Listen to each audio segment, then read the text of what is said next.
All right. Well, welcome back to Inside BBI with John and Eric.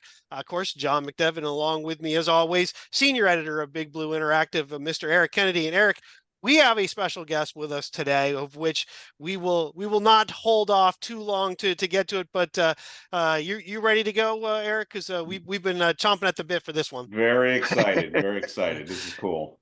So joining us is he was drafted in the second round of 1983, I believe the 37th pick. Spent 10 years with the Giants, 12 years in the NFL overall. He's two-time Super Bowl champion, three-time Pro Bowler, two-time all-team, all-pro, and a guy who not only is in the Ring of Honor, but now is in the top 100 Giants of all time, coming in at number 26, Mr. Leonard Marshall. Leonard, thank you very much for joining us. We're psyched to have you. You've got to be pretty happy with what's going on, especially just most recently being named in the top 100. Well, John and Eric, I tell you, it's quite a compliment. Some 6,000 players have come through the Giants organization, and to be recognized as one of the greatest players to ever play for this franchise, this most historic franchise, is just quite an honor. It really is. Now I know there's a lot I want to focus on with that, and we've talked about it, and we are going to, but I also want to talk about some other things because you're an extremely well-rounded person beyond the football field. You are in a number of things. You were just recently named and national ambassador for PALS, and if you could just explain what PALS is, and then what exactly you're going to be doing as a national ambassador and what that means to you. So, without giving away the secret sauce, the National Police Athletic League and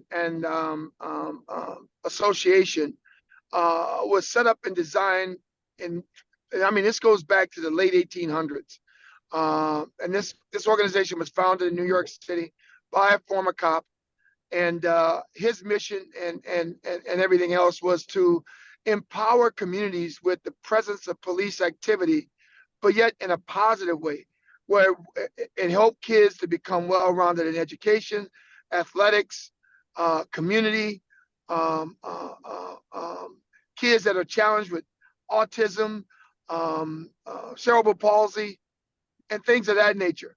But I think of late, the Police Athletic League has taken a major hit. And when I say major hit, the competition has stiffened up and improved where PAL kind of leveled out. I think that PAL needs a shot in the arm. I think that shot in the arm could be the affirmation of a person like myself who has a vision and passion of wanting to help people, especially the youth of America, knowing that one day some of those folks will be the ones that will care for us when we become senior citizens, et cetera, et cetera. So it's important enough to me to want to make a stance at this point in time when I'm healthy enough and still young enough to become engaged with young people, and then deliver a message with them that I think will resonate in perpetuity throughout the duration of their lives. And hopefully they will pay it forward and continue to do it generationally. So that's my deal with PAL. That's what I like to do. One of the biggest steps in PAL right now for me is to really advocate for educating kids on how to deal with police and how to deal with gun violence. And let's try to pivot away from so much gun violence. So those are some of the things that are on my plate right now. Yeah, it couldn't be a more appropriate and important time for that with everything we see. We just saw it the other day with, I believe it's Ricky Pearsall, the rookie receiver for the 49ers, who was involved where someone was trying to rob him and had a gun, and the gun went off. Ricky was shot. He has been released. But just the craziness that's going on. So that's I like hearing that. I will include a link in the description on the channel and everything for folks to go and check more out. But you're also involved in a number of other things too. Kind of explain to folks some of the things you do a lot of financial advisory stuff too, and the groups that you're working with. Let folks know about that and kind of what drove you to get involved. So right now I'm an outside advisor with the largest private family office probably in the New York metropolitan area. It's Rockefeller Capital Management. We manage anywhere from 1 to 8 generations of Rockefeller family money. As you know, the Rockefeller name has been historic over the years for not only managing assets, but managing wealth and wealth for families, individuals, and CEOs, COOs, and CFOs of organizations throughout the United States. We manage anywhere from 146 to 152 billion dollars in assets globally, and I'm just enjoying myself as serving to the group that I'm part of. I'm part of an organization that's spearheaded by a gentleman by the name of Ed Moldaver, another gentleman by the name of James Lee, and an associate partner in Steve Cohen. And those guys have brought me into their team and made me an active member of their group. And we pivot off each other in terms of growth and development of asset-based business and managing money for the ultra wealthy. So that's kind of what I'm doing. You're a busy man, as we talked about. You have a lot going on. I want to I want to kind of delve into the Ring of Honor, the top 100, but I kind of want to do it by jumping backwards a little bit to bring your career forward to that point in time. And I know, Eric, you've given some thought here, especially the early portion of Leonard's career. So I'm going to let you kind of jump in here, and let's start there. Yeah, and just so Leonard knows, I used to watch him at Pace back in the day. So I've got actually pictures of Leonard at Pace University signing autographs. So I'm dating myself a little bit here. You're dating yourself, Eric. I think that we have a lot of fans out there that have seen you play, but there are also a lot of fans that have not seen you play. They know your name. They know you're a legendary player, but they don't really know the style of defense that you played. And I've argued for a long time, as others have, that as great as you're considered, you're even better than that because of what the Giants asked you to do under Bill Parcells and Bill Belichick. You're in a 3-4 defense, a 2-gap defense. Tell me if I'm completely wrong about this, but I have always viewed it sort of more of a read-react scheme for the defensive lineman because you had those 2 gaps that you had to cover, and because of that, your productivity in terms of both the run game and rushing the passer are even more impressive. So what I'd like you to do, because I think it colors everything that we're going to talk about, in as detailed as you want to make it or as simplistic as you want to make it, but could you explain to fans what that defense really required you to do in that 3-4-2 gap defense? So in the mindset of a 3-4 lineman, especially a defensive end, your job is you have to be a beast. I mean, it's basically you just have to be a beast. You have to be the hunter on every snap. So, and you're right, it's a read and react scheme, but every play you can count on being double teamed. Every play you can count on you playing head up on a tackle and a tackle being able to extend his arms and you not being able to play to an edge. In order for you to play to an edge, you got to create that edge, which means that you got to be extremely athletic, very quick with your hands, and very quick and versatile with your feet. Now, the responsibility of a 2-gap player is you're playing an A gap. In terms of your play, you're playing the B and C gap in a 3-4 if you're a right defensive end. So, and which gave the opportunity to Lawrence Taylor to be a free blitzer or a free rusher most of the time in passing situations. That's why in most passing situations, he didn't have to deal with an offensive tackle. He had to deal with a running back and sometimes a tight end or a tackle individually, one-on-one. And it depends on the down and distance and whatever he was called to do in terms of the scheme of that defense. But Bill Belichick deployed this defense, and he challenged guys like myself, Eric Dorsey, George Martin, Curtis McGriff, and Jim Burt to be the best we possibly could be in the grand scheme of things. Now, we had 2 guys playing on the left side of the defense in George Martin and Curtis McGriff. One guy was a better run player. One guy was a better pass rusher. Well, I did that for both of those guys on the right side of our scheme. So I never came out the game. If there were 100 snaps in the course of a game, I played 100 snaps. And I did that consistently with the Giants for 10 seasons. So unlike being an edge rusher like a Michael Strahan or being an edge player like a Justin Tuck or Nosi Humanura, I had to deal straight up with a 300-pound tackle every game and know that inside of that tackle was a 280 to 300-pound offensive guard Right. that was waiting to punch me in the mouth. So I'm sorry. That's what I had to deal with. So I kind of viewed you, looking back at your career, going again, when you were playing, I was in my teens and my early 20s. And so I grew up with that style of defense. But looking back on it now, it's almost, to me, seems like you were almost playing a defensive tackle position back then, because you were doing the dirty work, like you just said, to keep the linebackers free. I mean, is that a fair way to look at it? So almost That's a Lawrence fair was way to almost, look at it. yeah. That's a fair way to look at it. And a lot of times, that's exactly what it was. I was doing the dirty work. But yet I played the best offensive tackles in the game. I mean, I Right. played Joe Jacoby. I played Anthony Munoz. I played Jackie Slater.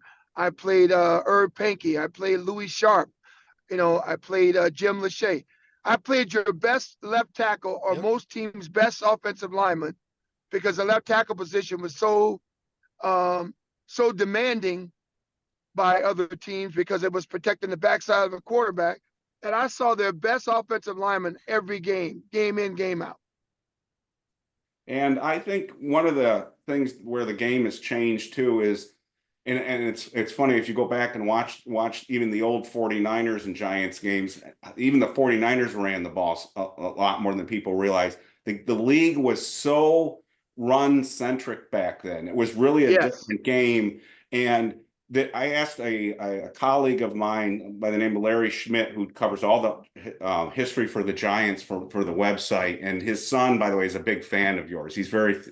Good. He's thrilled that you're Cool. on. And I asked Cool. Larry, I said, there was a big period of time where the Giants did not give up a 100-yard rusher.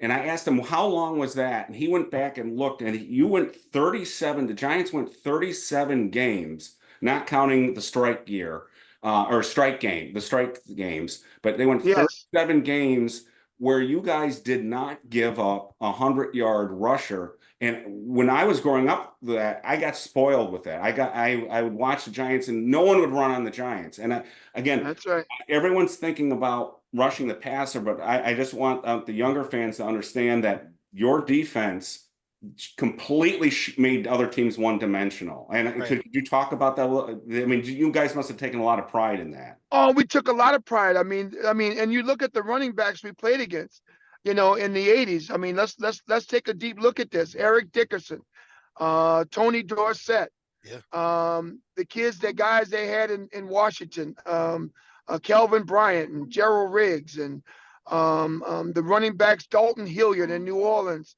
Eric Dickerson, Herschel Walker, all these great running backs never got 100 when they came to MetLife or Giant Stadium. And even when we went on the road, we made a thing of it, to go into your place and not let you get 100. I mean, I don't even believe Walter Payton got 100 against us, and that's how stingy he was. But it was a game that was predicated on controlling the clock and controlling the down and distance in the course of a game. And if you could run the football and get into second and short and third and short situations where we couldn't tee off with me and Lawrence Taylor rushing your quarterback, you were a better offense. It was our thing to deploy our will on you and force you into long distance situations on third and long, and sometimes second and long, where we can get your passer, either knock him out the game or make it so horrible for him that afternoon that, every time he dropped back to pass, he was more concerned about getting hit instead of completing a pass. Right. Right. And then, so moving on to your early career, 83 was the year you got drafted. Not a good year for the Giants. The narrative was that when you came to camp, coming out of LSU, you had to get into shape, but you got better as that year went along. I think you ended up starting your last 6 games, and I think you had a safety against the Raiders, Jim Plunkett, in the game. But the year that I really remember, your your breakout year was 85, 1985. We'll get to that in a second. But where I really started taking notice of you was 1984. And you talked about it earlier with the platoon system. People don't remember George Martin didn't start, that Curtis McGriff would start, and Martin would come in. You had Burt, but you also had Jerome Sally. You started most of those games. D. Hardison was also there for a little bit. God rest his soul. I think he passed away a few years ago. He has. Yes, he has. But as that year went along, could you talk about, because you had a really big game against Dallas and you had a really big game against the Jets. Don't get to the Rams game yet in the playoffs. I want to touch on that separately. but am I off that as 84 went along, you got better and better? Were you starting to feel your oats, if you will, like you felt like you were coming into your own? Yes, I mean that was the year that I thought, I picked up the pace. And as much as Bill Parcells attempted to challenge me, I challenged the rest of my teammates to be better on the field, in our locker room. And that's when I think the culture of our team changed, because, we drafted a young guy by the name of Carl Banks in '84, who I took under my wing and befriended. My goal was to get him to elevate his play and to match my energy and match my intensity and the intensity that Lawrence and I would play with. And I think I kind of came into my own as the season got better. I mean, I had a huge game in Dallas. I think I took Danny White out the game. I sacked Steve Pallure in the game. I think I had 2.5 sacks, maybe 7 or 8, 9 tackles. And it was always a big deal for me to play well against Dallas, because my dad was a huge Cowboy fan. And my father would come and watch me play every time in Dallas. And I'd make sure I gave it to him in the course of the game. So after the game, I had that one up on him.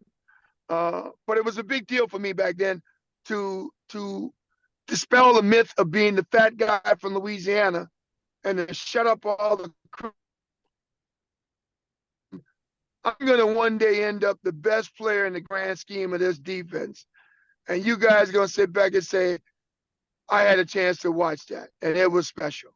Now, before I hand this back over to John, there are just two other points I want to make, because I know I'm asking too many questions in a row here. But do you? No, you're good. You're good. Okay. Do you? Does that Rams game in the '84, the playoff game? The Rams are driving in the fourth quarter, and it looks like they're going to take the lead. The Giants are up 16-10, and they're driving, and they've got Eric Dickerson back there. But do you remember the running back that you stopped that turned that drive around? Do you remember the name of that guy? It was do you remember? Yeah, I'm trying to remember. It was Dwayne Crutchfield. Dwayne Crutchfield. Yeah, there we go. It was Dwayne Crutchfield, and they only did this in one other game, and I learned this from watching film on their offense. They only did this in one other game, that they gave Dwayne Crutchfield the ball in a goal line situation at the 3-yard line, and but it was from a different set. And when I saw the set, I said, "Oh, here we come." So I keyed Lawrence up. I said, "Lawrence, they're going to run power, and they're going to run power right here, right at us, except they're going to take it away from us. If that tight end moves and they motion him across the line of scrimmage, they motion him to the other side, they're going to run power over there, and they're going to use Dickerson as the decoy and hand it to Crutchfield.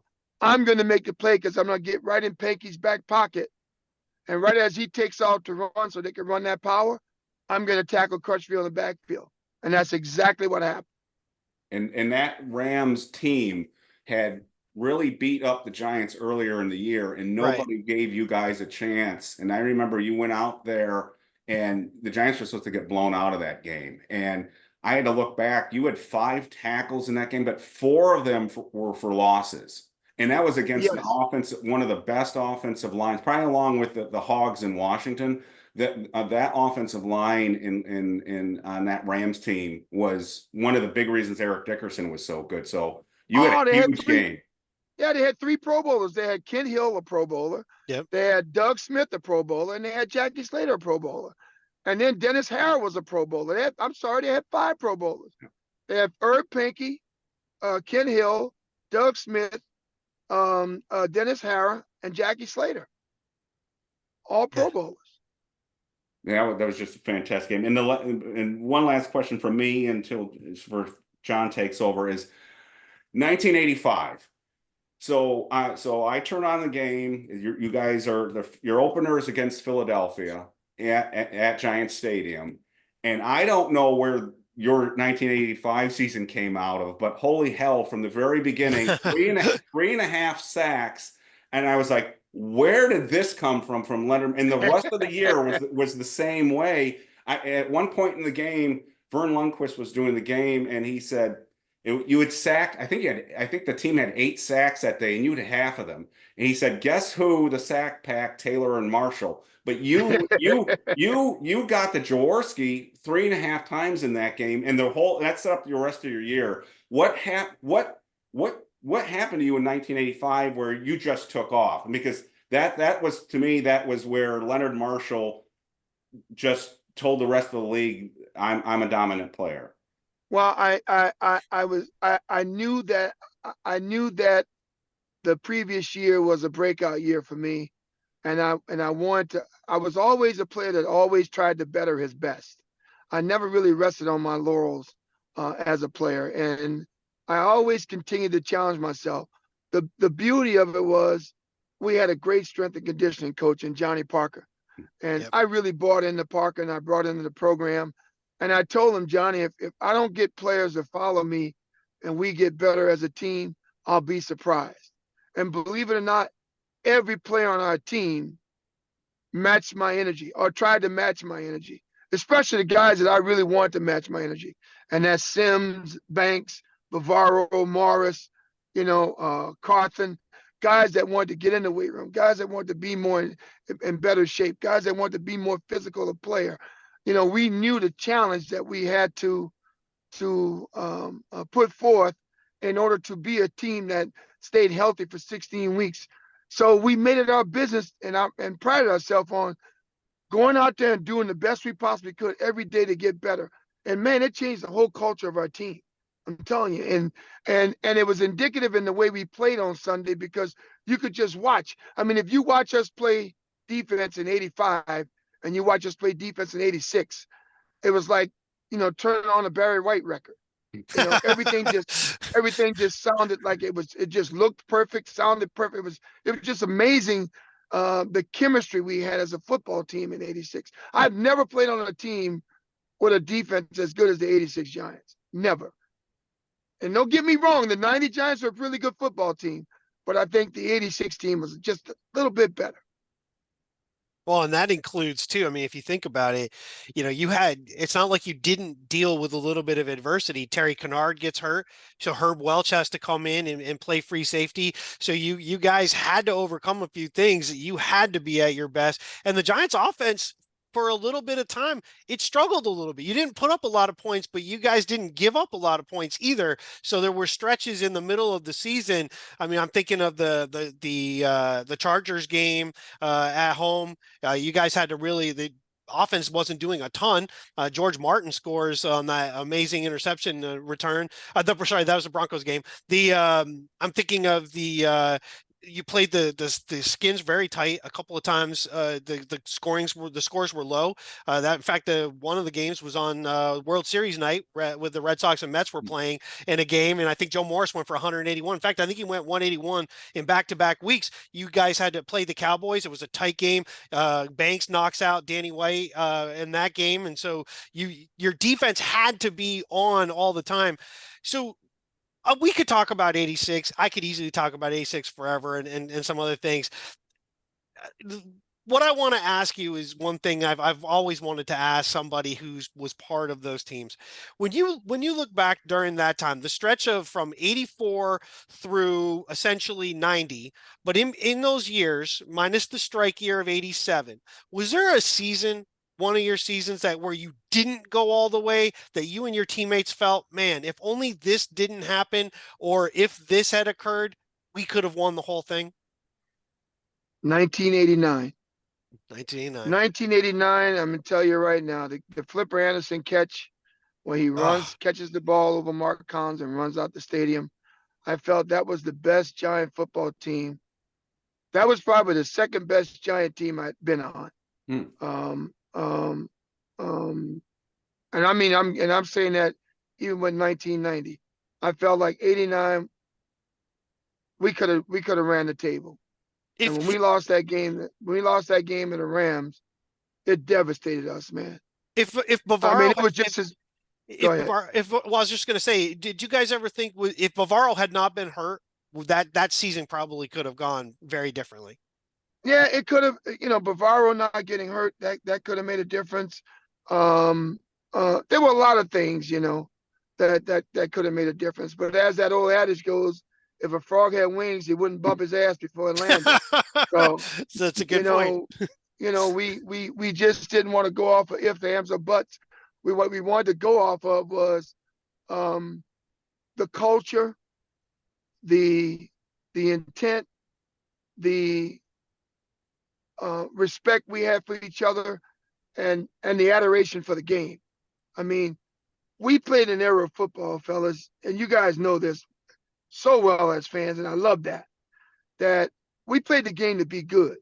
We didn't play the game because we wanted a new Bentley, or we wanted to, be the hot guy in the video, or we wanted to see how many TikTok, Instagram, Yeah, Facebook friends we could right. get. We didn't do it for that reason. We went out and played the game because we like to hit guys where we saw snot bubbles come out their nose, and we had fun doing it. We just had fun doing it. And what a great time, man. What a great time.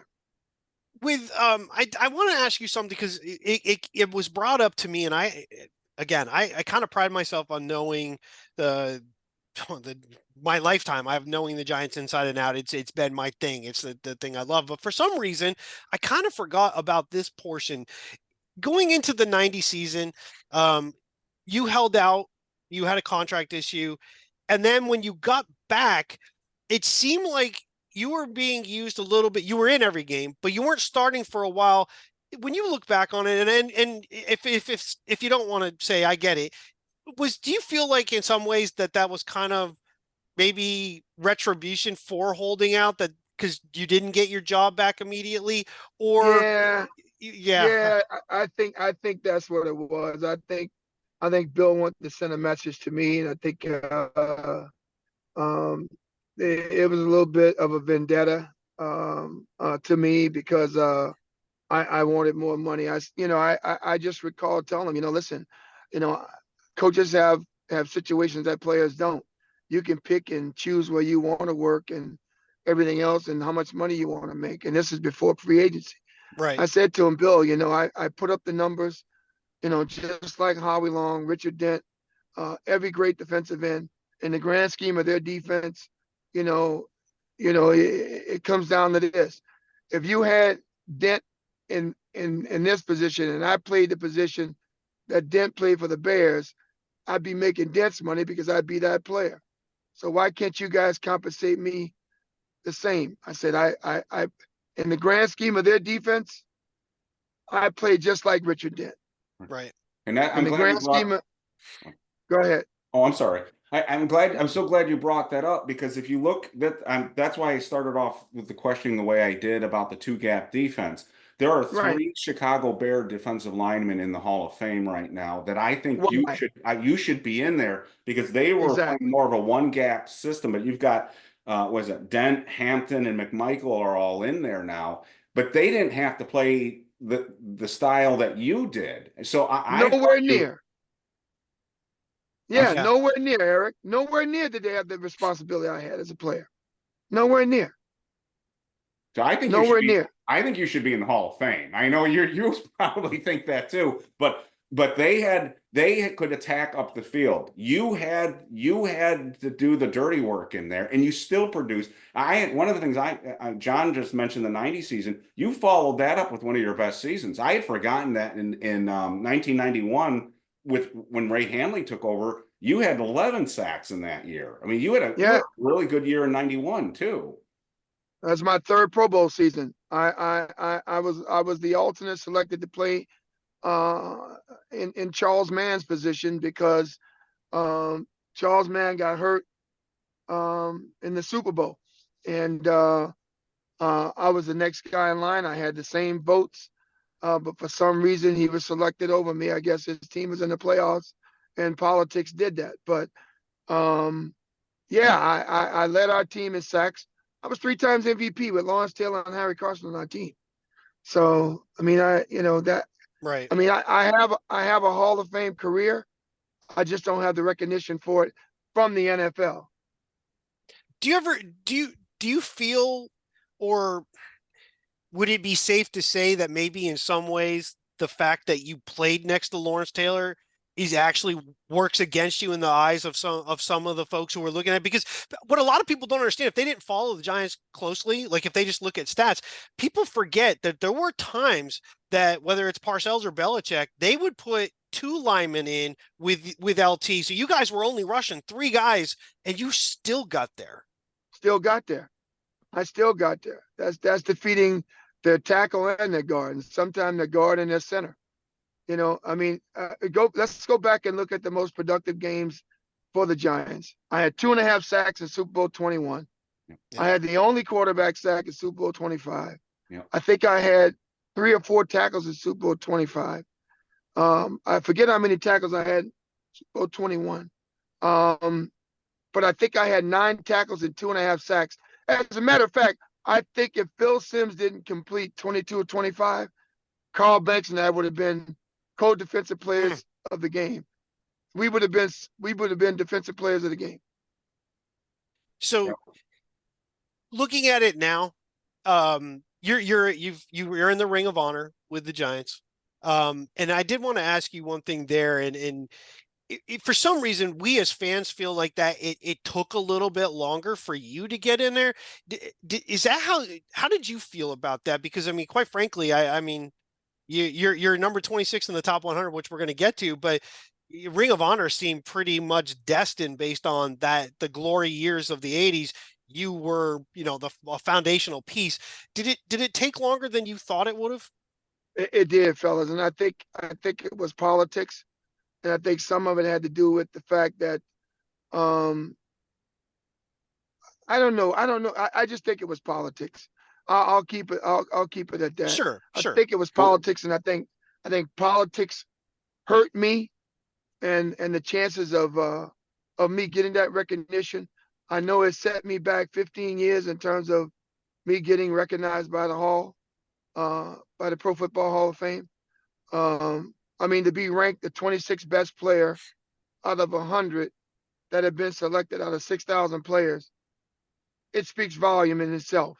Right. I mean, most of those guys, Eric, most of those guys down that list, the 74 players that are down that list, there are about 12 of them that were in the Ring of Honor. And some of that 12 were in the Ring of Honor before me. So why is that so? Yeah. If I'm that player, in the eyes of the writers and the people that voted on this, then why am I there? It's politics. It's politics. Maybe it has something to do with my stance on concussions. Maybe it had to do with some of my stance on distancing myself from the team at the time, because I felt like I was due something and a recognition that I didn't get. Right. I mean, I was nominated for the Pro Football Hall of Fame in 2000. Do you think that the team would have said, okay, well, this player did retire, come back and retire here. Why don't we take him and we uplift him and push for him to get in the Pro Football Hall of Fame? His numbers speak to that. Why don't we do that? No one ever reached out to me from the Giants to do that. Wow. It was strange. It's just strange because you were a very clean player. You didn't know off the field issues that I'm aware of. None. And Giant fans, we had your back. I can remember when they set up this Ring of Honor, and there were 3 or 4 subsequent induction periods, and everybody was, pardon my front foot, what the blank is going on here? It doesn't make any sense. We don't just. I want this to be positive for you too. Just understand that every Giants fan out there felt like you did, and we thought the whole thing was strange. And the only thing we could come up with, like you said, is the CTE. Maybe that had a role in it. We don't know. Thankfully, you're in there. It's a shame it took so long. I saw a wonderful interview with you and your wife recently on Yes. YouTube discussing this, and I thought you were, Yes. and I recommend people go back and watch that interview. Yeah. It was done a number of years ago, but I think Yes. both you and your wife made excellent points on it. It was just very strange, and I'm glad you're in there. We were just all, sort of befuddled why it took so long. Well, there's a reason why I respect guys like you guys, and you're real knowledgeable people when it comes to the Giants and professional football and professional athletics. And it's always important, man, for people to remain humble in certain processes. And I've never been a guy to poor mouth or bad mouth that organization Sure. at all. Like you said, I've represented myself with class. I've represented them with class. There's not one avenue that I've traveled that someone couldn't say, "Well, wow, there goes that guy. He is the epitome of class." Unlike some other players, not to mention any names, Right. that have played for the New York Giants. Right. So, I err on the side of what's good, and I'm hoping that this celebration next weekend is the culmination of a career that should have been represented a number of years ago, but yet, as they say, it's never too late. Well, So, let me change to one little positive piece at the with this. I could easily ask you, and I will ask you afterwards, what it means to you to be on the top 100 list. But at the same time, I reached out to someone else and asked them what it meant to them, what if they had any words that I could share. So I got to think back. okay. So I got to think back, and I'm going to try to read it for verbatim. And I'm a hard on the sleeve guy, so bear with me as we do this. It took me a little bit. We went back and forth, and the person I wanted to make sure I picked a person that would mean something for you. Okay. So I think I did. So, Leonard, my brother, it's an honor to see you celebrated as one of the top 100 Giants of all time. An accolade you've truly earned with your relentless dedication, fierce play, unwavering commitment to the team. We've been through battles together, from the grind of practice to the exhilaration of those unforgettable games. I'm grateful for every moment we shared on the field. You were a force to be reckoned with, not just as a player, but as a leader and a friend. Watching you dominate game after game made us all strive to be better, and your legacy will forever be part of Giants history. I'm proud to have been your teammate, and I'm even prouder to call you my friend. Keep shining, my man. You deserve this recognition. Perry L. Williams, number 23, New York Giants.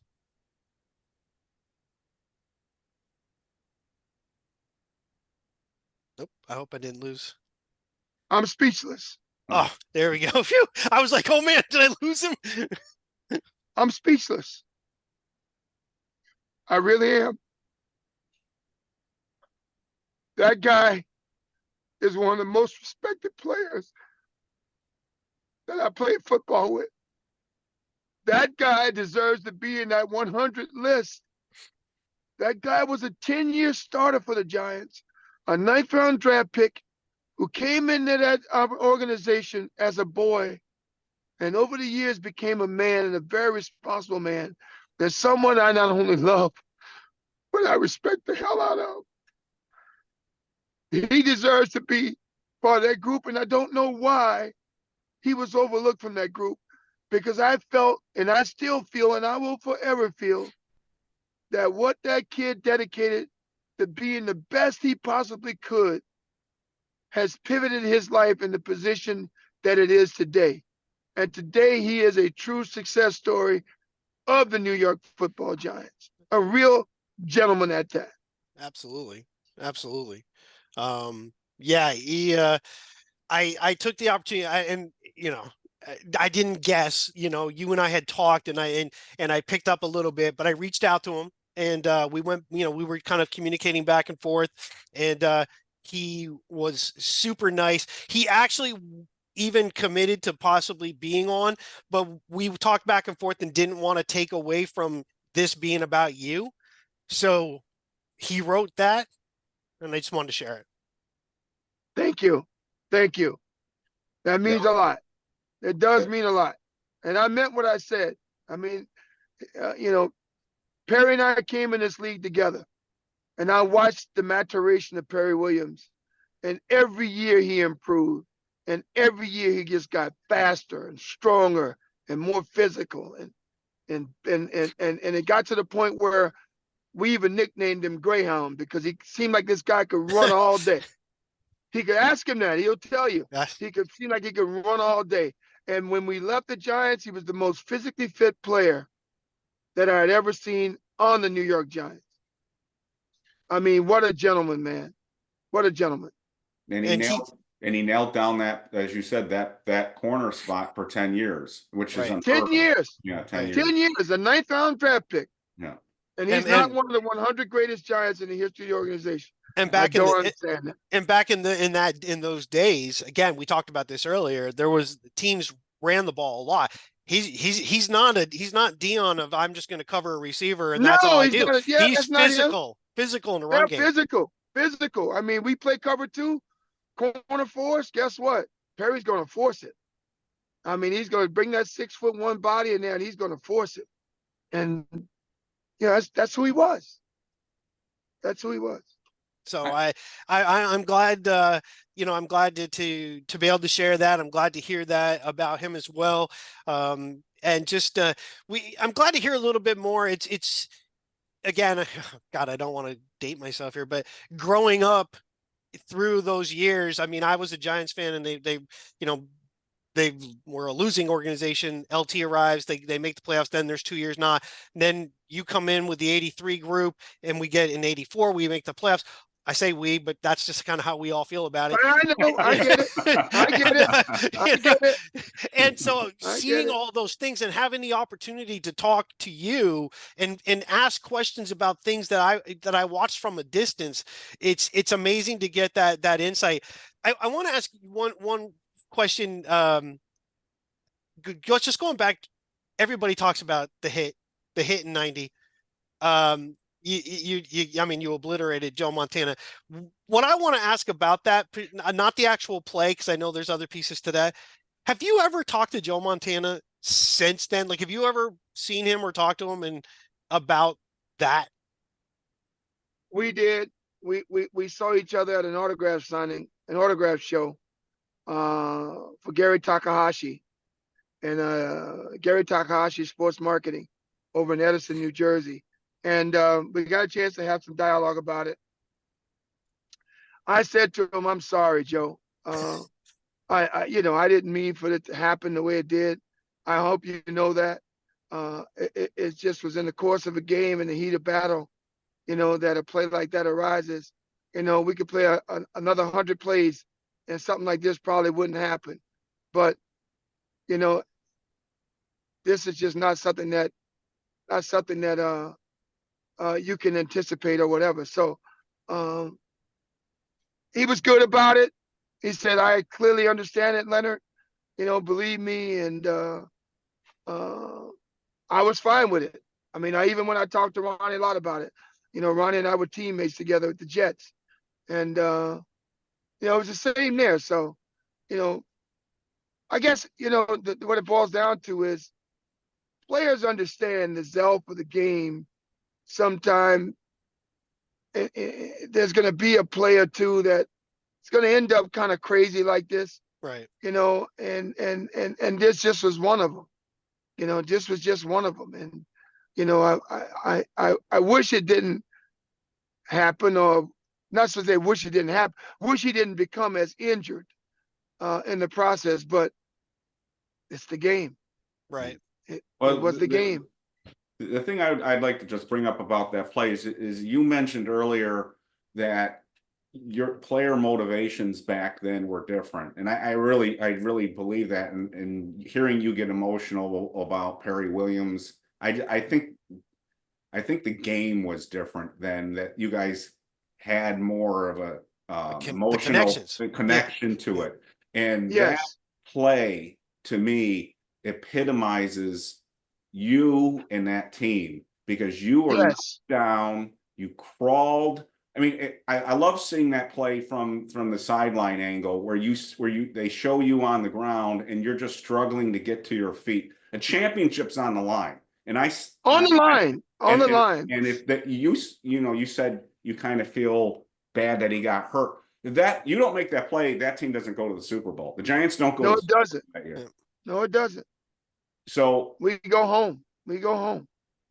And you just fighting the way that you did on that play, to me, epitomizes Giants football back then. And I just want to personally thank you for being that kind of player, because man, that was something to watch. Oh, you're quite welcome. You know what's funny about it, Eric? You go back, you're gonna do this because I'm gonna make you go back and do it. When I say what so there's another play in the game. After that drive, there's another play in the game where Roger Craig fumbles the ball. Not the fumble that Taylor recovers, right? But there's a play after that where Roger Craig fumbles the ball. You go back and look at that play. His knee's not down. I put my elbow in his rib cage, and I knew he was going to drop the ball. And he lays the ball on the ground, and they, because of home field, they gave it to him because it was a very questionable play where he fumbled the football.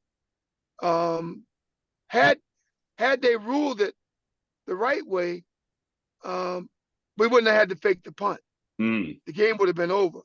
But when you go back and watch the game, look in the waning minutes of the fourth quarter of that game, and Roger Craig, they run a dive play with Roger Craig, and he fumbles the football. And I remember telling the guys, just hold him up. And I dive and put my forearm right in his rib cage, and he lays the ball on the ground. But the referee gives it to them. They gave it to him. I was just gonna say, was that one of the most physical games you played ever? Oh, no doubt. No doubt. No doubt. It was like a boxing match. No doubt. I mean, you punch me, I want to punch you back. You punch me, I want to punch you back. That's what it was all day. And then you had that scenario where Jim Burt comes in low on Hofstetler. I mean, I'm sure on the sidelines you guys were pretty riled up about that. Well, that's what happened. That's how the Joe thing ended up happening. The guy said, he just put a bounty on top of his quarterback's head for doing that. Now, and the Giants defense had a way of being enforcers like that. There were a couple of games with Buddy Ryan's Eagles where they threw Joe Morris into the wall. There was one where they an illegal crackback block on Lawrence Taylor.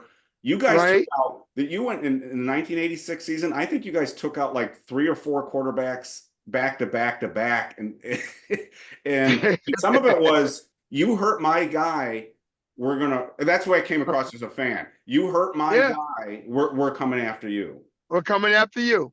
That's what it was. If you ask Carl Banks the same thing, he'll tell you the same. He'll answer it the same way I did.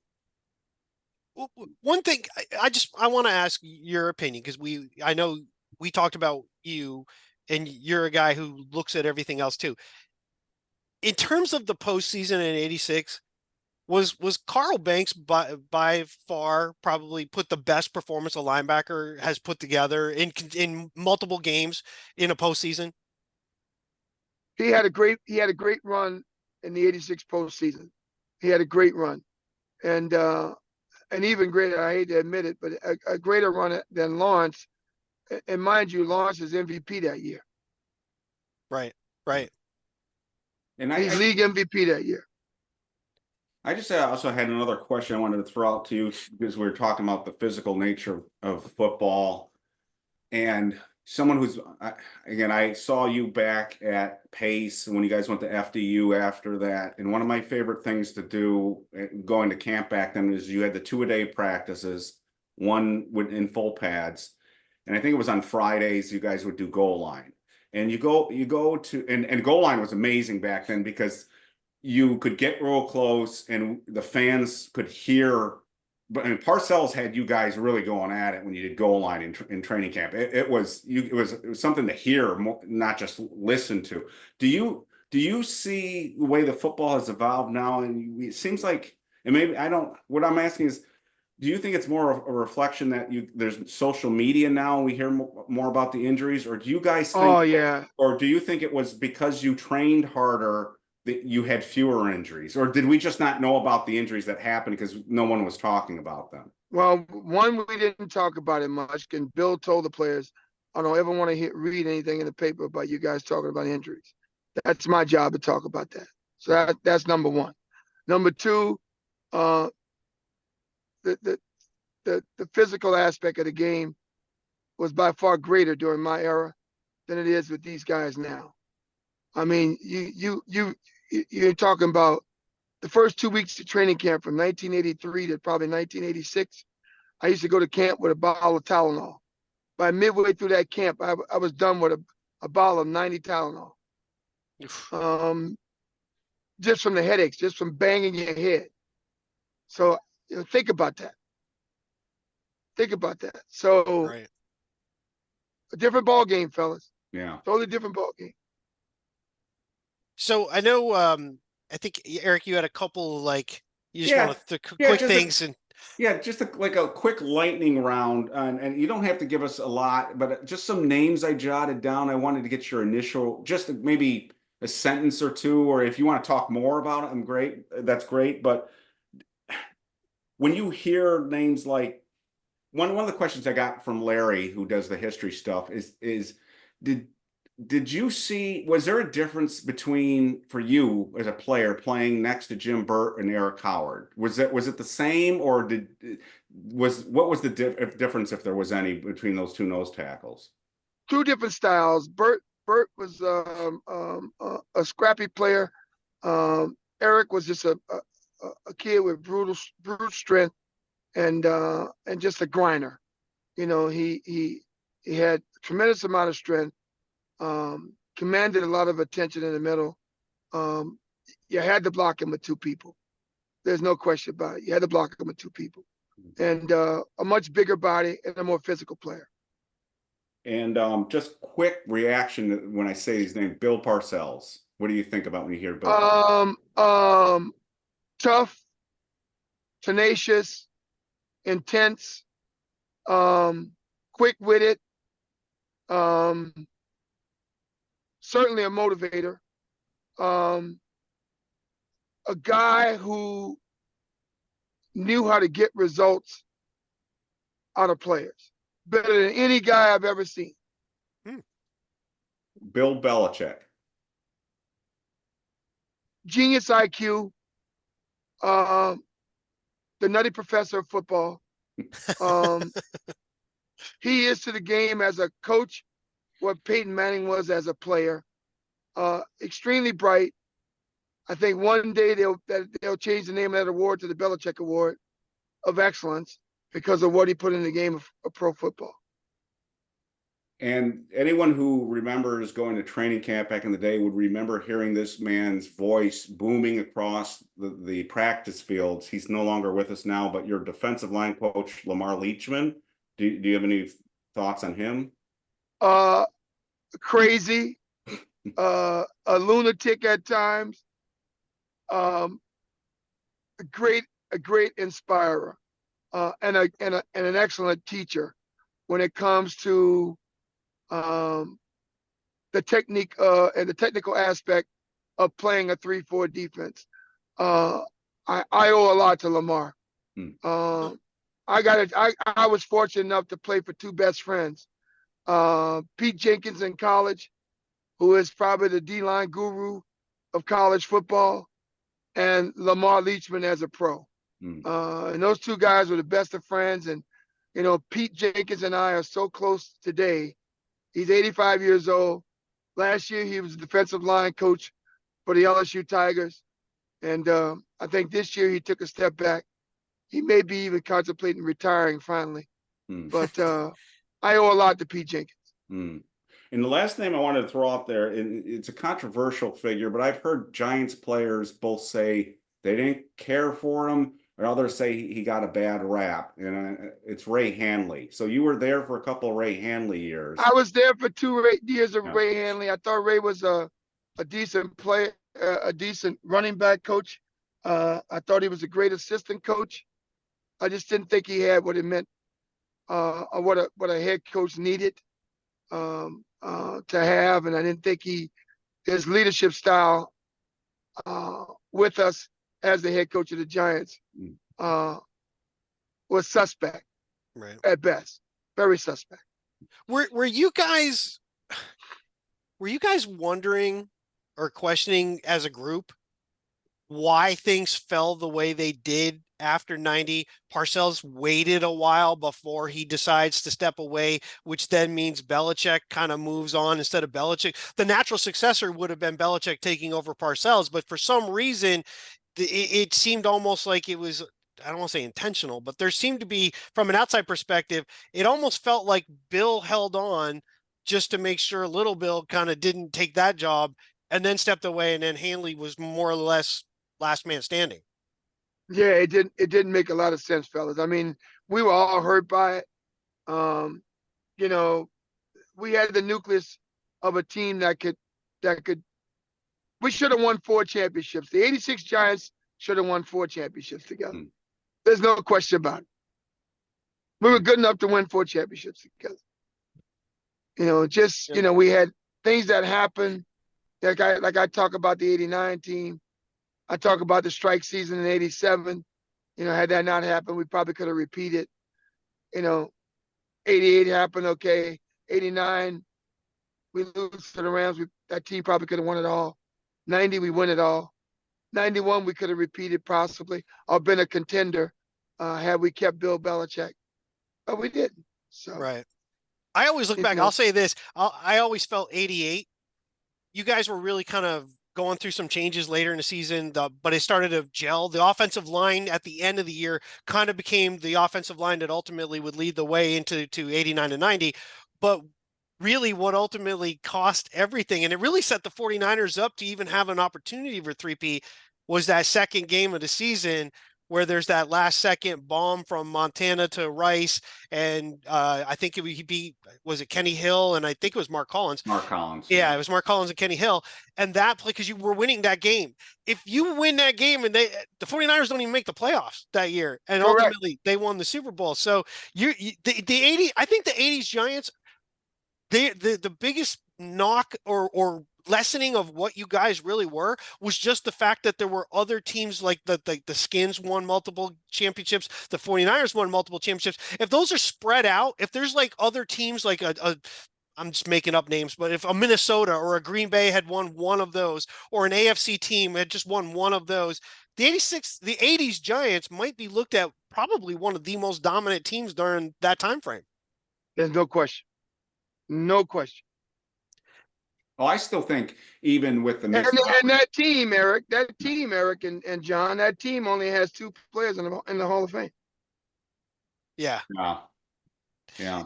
But I still think when I think back on that Giants team and what John's getting at, the best, to me, the best of the National Football League in that period. It's almost like the old Lakers and Celtics when they played. When the Redskins and the Giants got together, and it was Joe Gibbs and Bill Parcells and you against Joe Jacoby. I mean, that to me was must watch. That was like, again, watching, and you guys had some battles. I mean, it seemed like a lot of times the Giants would beat the crap out of the Redskins, but then Gary Clark and those wide receivers would get them back in the game, and you guys hung on for dear life and made the kill shot at the end of that game. But when the Giants didn't go to the Super Bowl, the Redskins did. So I think that was a tribute to it. The Giants weren't just good; they were playing really good football teams. When you were going against the Eagles back then with Buddy Ryan, when you were going against the Redskins back then, and those teams, I just think the caliber of the competition in the league was better back then too. Yeah, that's when the NFC East was the division. Right. You knew that the winner of the Super Bowl was going to come out the NFC East or the AFC East. Yep. So one thing, we can wrap up. I wanted to ask you, Leonard, when you found out about the top 100, like how did you find out? Who calls and says, "Hey, Leonard, you're number 26 in the top 100"? I got a call. Well, I got a call from Bob Papa Oh, nice. I got a call from Bob Papa probably in June, late May, early June about this, and I was told to keep my mouth shut. And then they sent me a press release, and so I continued to keep my mouth shut. It wasn't until last week that I could actually say anything. I mean, I knew I was in the group, and I knew I'd be high up in the group. I actually thought I'd be a little bit higher, to be honest with you, Right. because of my numbers, the numbers I put up, and the career I put up. I was actually shocked, but then again, you know,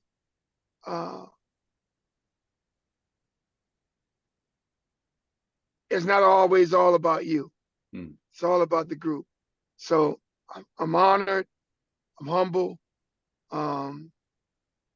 There's a whole bunch of other guys, and I felt that had careers that should have been recognized. They decided to recognize mine as number 26. So Well, it I is know. what it is. Well, I know from Giants fans, we know those of us who grew up during that time, who saw you play, saw those teams, and can really appreciate the game beyond just, we all know LT's piece and LT is LT, but there's a lot more about that defense than just LT. You can't have an LT doing LT stuff if he's sort of with 10 other players that are only average. They That's right. have to be really good, and you were beyond really good for the Giants. You're in the LSU Hall of Fame, the Ring of Honor with the Giants, the top 100 Giants players, and quite frankly, deserving of the NFL Hall of Fame. Well, I tell you what, when the day that Canton calls, you guys will be the first group to know.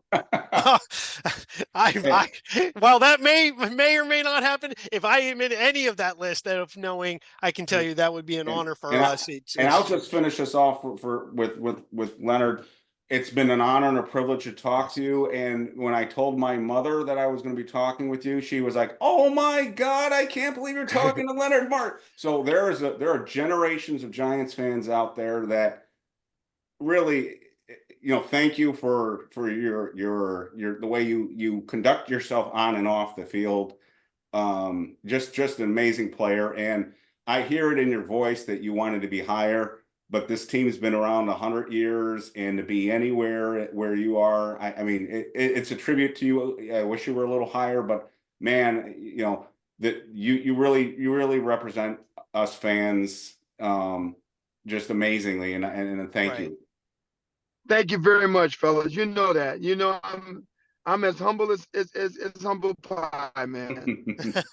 So what we're gonna do is I'll include links to the pals. I want to make sure I'm gonna put a piece in there, link to that. We'll make sure that we bring that up. And if you ever, anything you ever want us to get out about pals or anything we can help with, you let us know, and we'd be happy. But again, I really appreciate you taking the time for being on, Leonard. Thank you, fellas. And when we launch the campaign to raise, we're gonna launch a campaign to raise $5 million. You'll be the first guys I call. I appreciate it. We'll love that. So again, I think we can call this. We'll call it a close here. Again, Leonard Marshall, the great New York Giant. Thank you so much for being on the episode, and we'll be back again. And I appreciate everybody taking the time. You have a great day, and we'll see you soon. Thanks, John.